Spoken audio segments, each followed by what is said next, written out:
Blessings to you, everyone. This is Ken, your partner in prayer, God's prophetic intercessor. I want to talk to you this morning about hearing and following the first voice.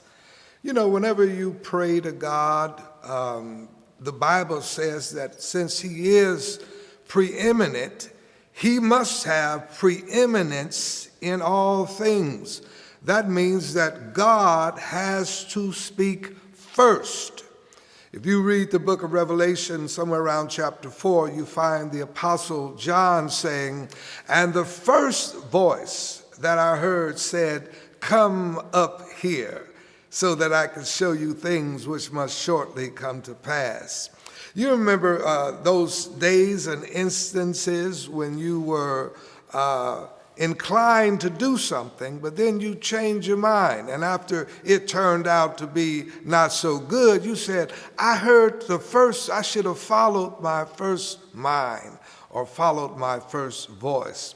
And that is correct, because the only time that the enemy can speak to you is when God has spoken first. You remember the baptism of Jesus in the Jordan River by John the Baptist.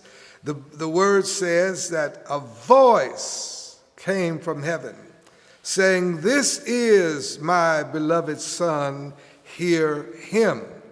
And you'll notice right after that, the devil came and said, "If you are the Son of God, then do this, do that, and do the other."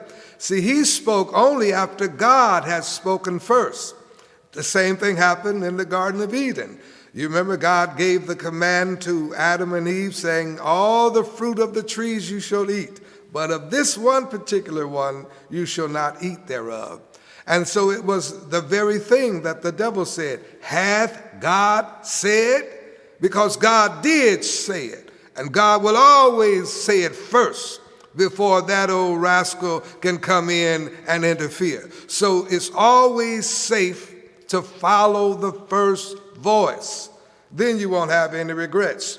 The second voice is usually the voice of doubt, the voice of Satan, the voice of confusion or bewilderment. You know, you're not certain.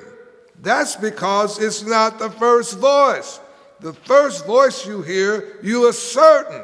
You know that that's what you heard, and that's what you ought to act on. Are you getting what I'm saying?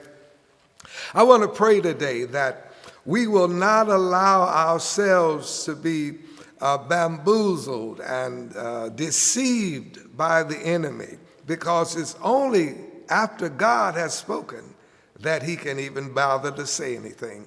So, Father, I pray that you would incline our hearts and give us fortified minds to be able to walk in the truth that the first voice is that voice which we should obey, because you have preeminence in all things. This is Ken, your partner in prayer, God's prophetic intercessor. We'll talk to you again tomorrow. The Lord say the same.